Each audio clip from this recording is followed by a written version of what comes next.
Bonjour, this is Pierre from French Moments, and in this video I'll take you for a walk through the streets of the village of Roussillon in Provence. For this exploration, we'll reach the top of the village from the car park. If you enjoyed this video, please hit the like button. It really supports the channel and helps us bring more amazing content to you. Also, if you haven't already, click on the subscribe button and turn on the notification bell so you never miss out on our latest videos.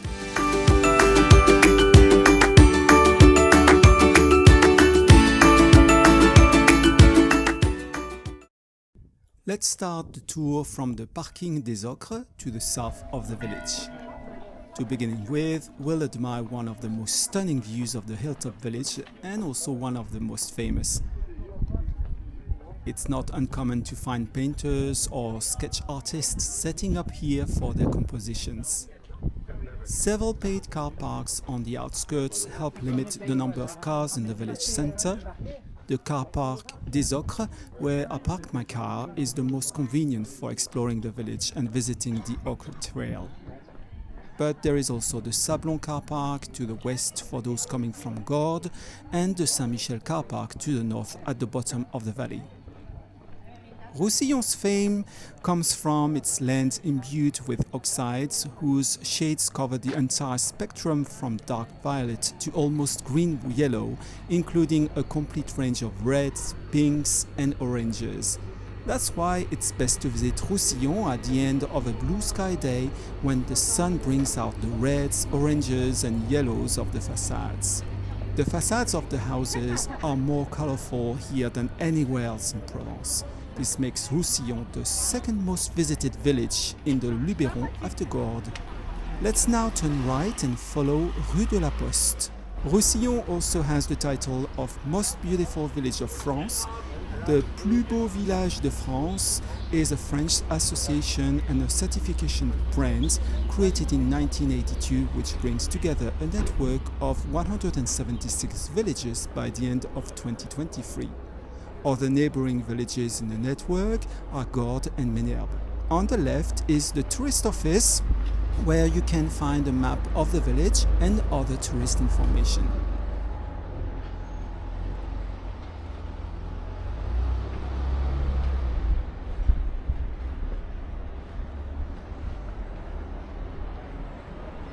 Let's now turn left onto Rue Casteau. This winding central street leads to the village's central square. It's lined with art galleries, Provençal product shops and beautiful houses from the 17th and 18th centuries.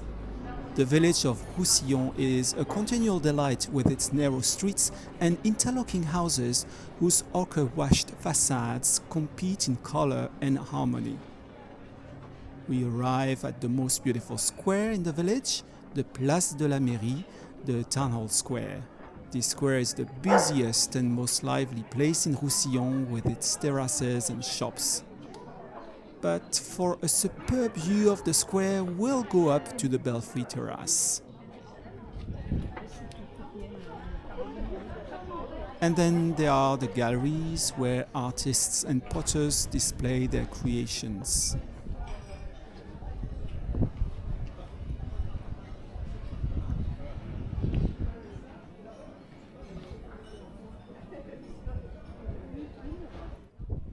Here's the belfry, dating back to the 14th century. It was the former fortified gate of the rampart. And here we are. The town hall was set up in the most beautiful house in Roussillon, whose architectural style is typical of the 18th century.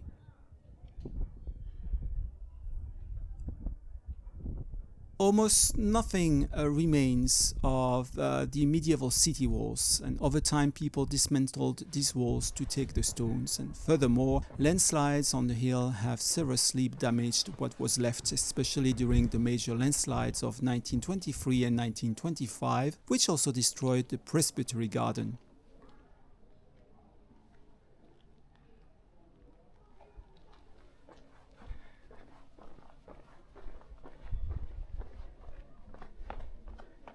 The belfry marks the boundary between the upper town and the middle town. As the church could not support the weight of a bell tower, the tower was transformed into an auxiliary bell tower in the 19th century by adding a circular cage campanile typical of Provence.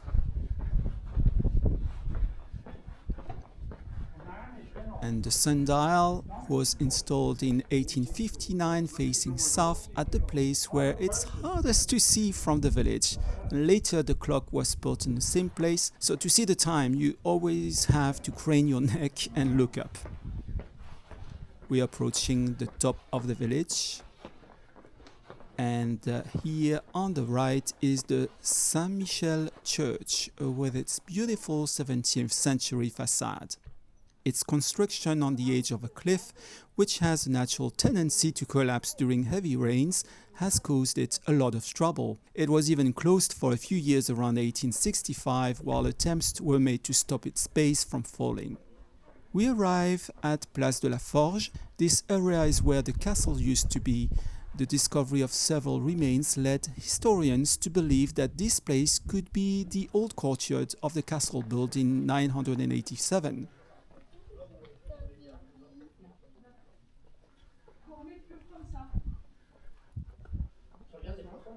We've reached the top of the village, on the edge of the cliff from where there's a stunning panorama.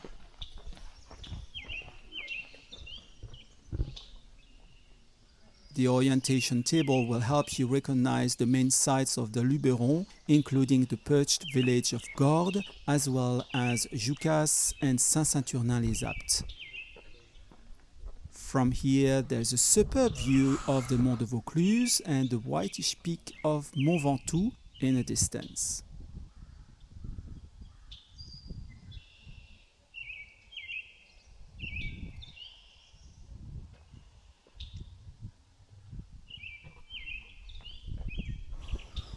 Let's go back down the same way to the church. The old castle was established on a moat in Bailey. It was mentioned in 989 as Rossillonnet. There are several places in France with the name Roussillon. There are 5 French communes with the same name. There is also Roussillon, an ancient historical province on the border with Spain, with Perpignan as its capital. In 1564, the King of France promulgated the Edict of Roussillon, which made the year begin on the 1st of January. But we are talking about Roussillon in the Rhône Valley near Lyon, not the one in Provence where we are now.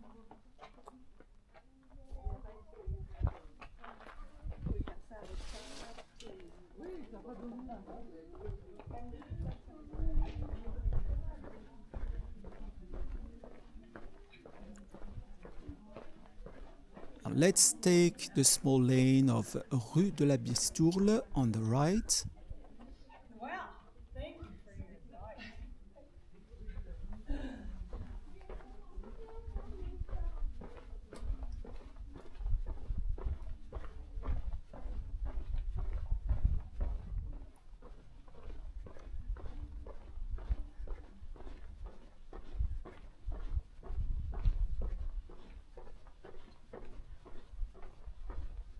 At the end of the cul-de-sac is the charming and discreet Place Pignotte.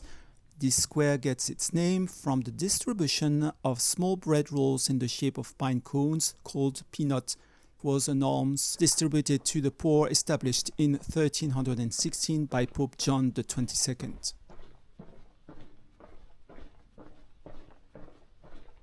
Now let's not miss the cobbled path on the right. This will lead us along the Chemin de Ronde or the Old Rampart path.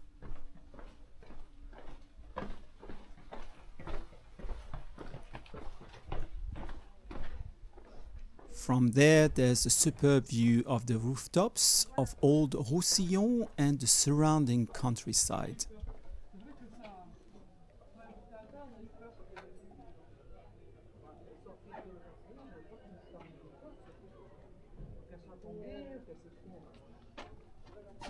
Viens mon amour.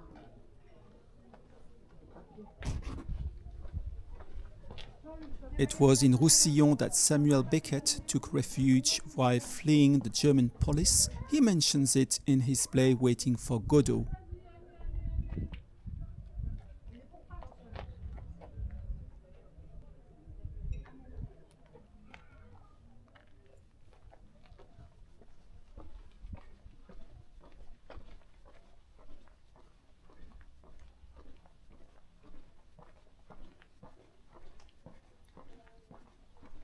Here we are at the end of the Chemin de Ronde. Let's retrace our steps. We have no choice but to go back down to the Belfry. No other street or path allows us to take another route. Well, it's not so bad because it gives us a second chance to discover the Perched village from another angle.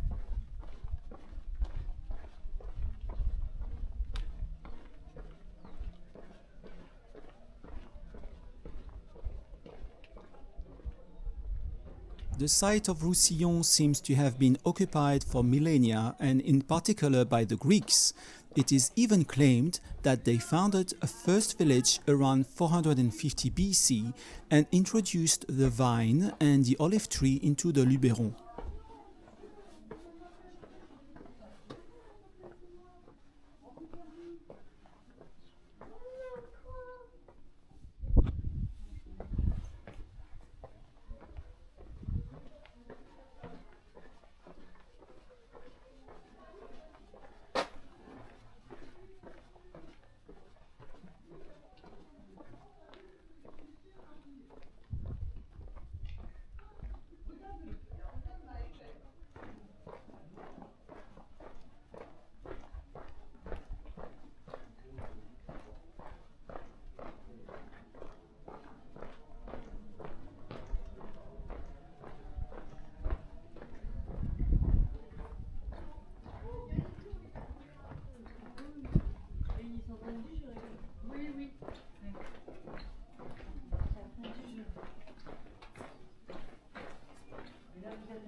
Now, let's take the right to go down to the Place de l'Abbé Avon. This little square was called Le Dessous du Four because there used to be a baker's oven that was dug into the rock. In 1720, the village was hit by the Marseille plague. It was the last major plague epidemic to occur in France. It spread from the Grand Saint-Antoine, a ship from Syria, which docked at the port of Marseille on the 25th of May 1720.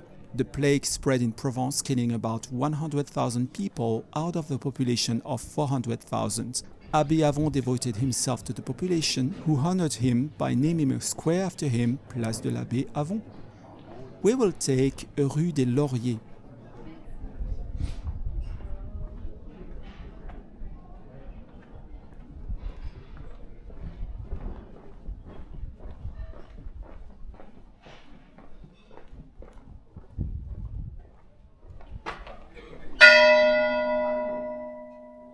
We are now in the heart of the Moyenne Ville. This middle part of the village is less ancient than the top, but it's very charming, colorful, and has beautiful porches.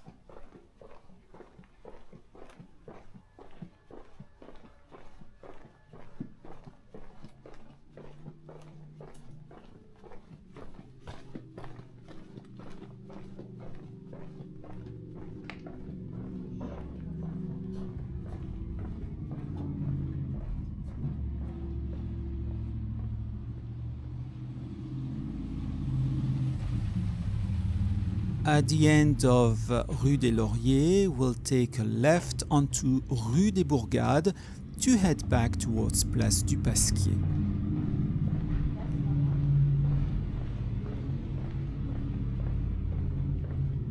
The visit to Roussillon focuses less on impressive buildings and more on the bright colors and interesting shapes you can see all around the village.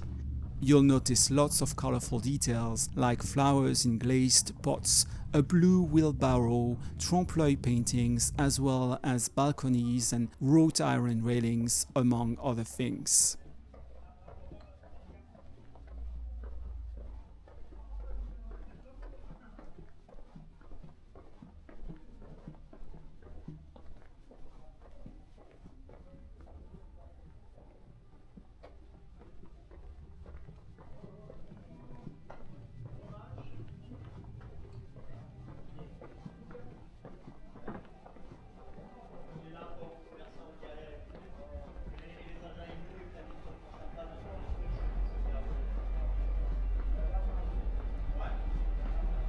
On the left, here's Rue de l'Arcade, a partially covered stairway alley that winds between the houses. It directly connects Rue des Bourgades to Place de l'Abbé Avon.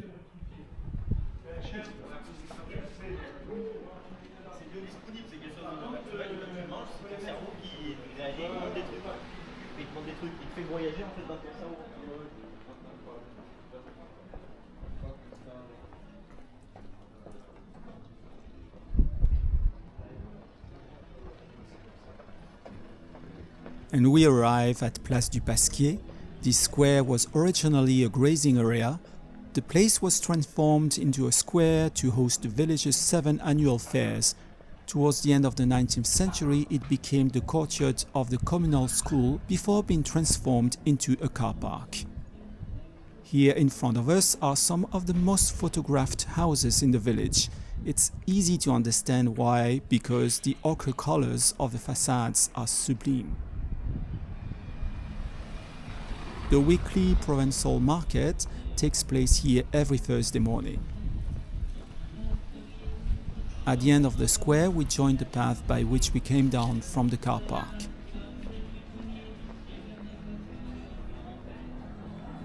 Roussillon is famous for the richness of its ochres. Large quarries have been exploited since the end of the 18th century and employed 1,000 people until 1930.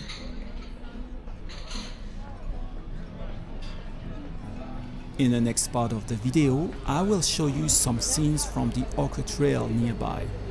This will be an opportunity for us to learn more about the fabulous adventure of ochre mining in Roussillon.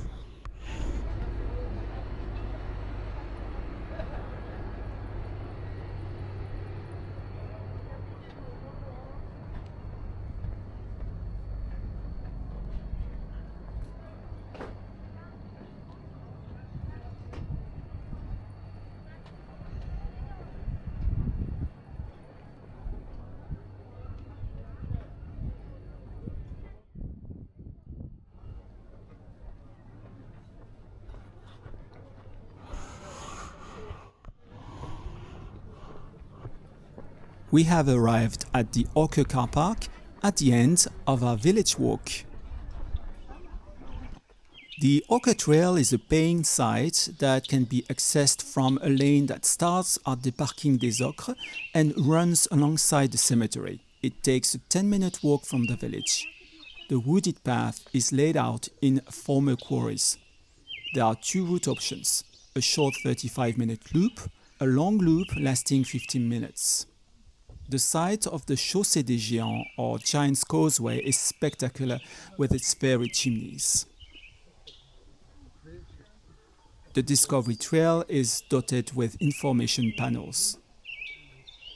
The vegetation is dominated by conifers, whose green hues contrast with the warm colors of the ochre. Here, Aleppo pine stands alongside maritime pine, and in wetter areas, chestnut. The area is a protected site and it is forbidden to climb the cliffs or take ochre samples. Ochre was first used in Roussillon by Jean-Étienne Astier, who studied the properties of the yellow and red sands that dominated his land between 1780 and 1785. In 1790, he received the approval of the new town council to use the village oil mill. This revolutionary period did not prevent his business from flourishing. By 1810, he was running 2 factories near the village and a factory in Roussillon itself. In the 20th century, modern mining methods and the discovery of more profitable deposits gradually led to the closure of all the mines. In the early 1980s, tourism replaced the mining industry in Roussillon, and the village attracts today hundreds of thousands of tourists. The deposits can be found in the hills or deep underground, where they used to be mined in endless galleries. However, their origin is explained by various legends, one of which is often told, that of the blood of Lady Sirmonde. Flashback in the Middle Ages. In the land of Roussillon lived a lord with his beautiful wife, Lady Sirmonde. Yet he often left her alone, his attention elsewhere. In his absence, Lady Sirmonde's heart drifted towards Guillaume de Capestan. When her husband discovered the affair, rage took over. He plotted a fatal trap for Guillaume during a hunt. With Guillaume gone, the lord had his heart cooked and served to Lady Sirmonde. Upon discovering the grim truth, she declared, "This meal was so fine I shall never eat again." As the lord drew his sword in fury, Lady Sirmonde fled. Tragically, her escape ended over the cliffs. Legend whispers her blood forever stained the land of Roussillon. Since then, restaurants in Roussillon are quick to get annoyed if you ask them if there is any heart on the menu.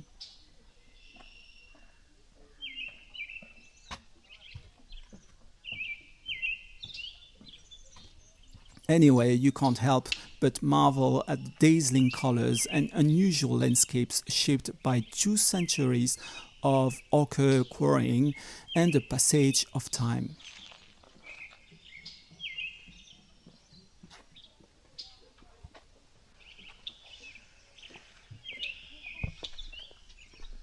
Finally, a word of advice. When visiting the site, it's best to avoid white or light-colored shoes to prevent ochre stains.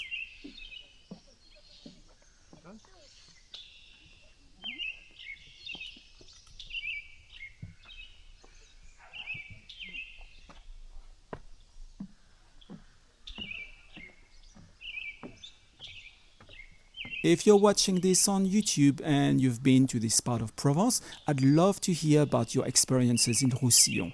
Drop a comment below and tell us what you loved about it. Did the ochre use captivate you, or was it the winding streets and historical tales? It's time to share your story.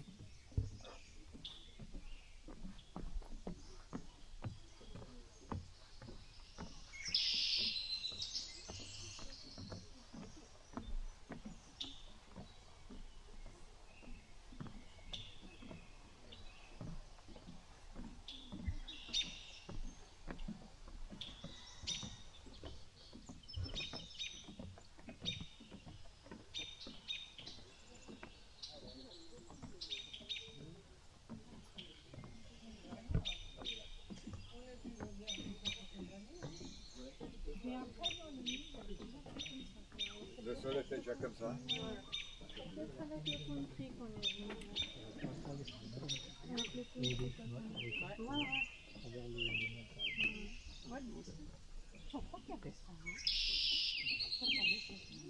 Thank you for taking part in this discovery walk with me. It was a real pleasure to help you discover the village of Roussillon in Provence.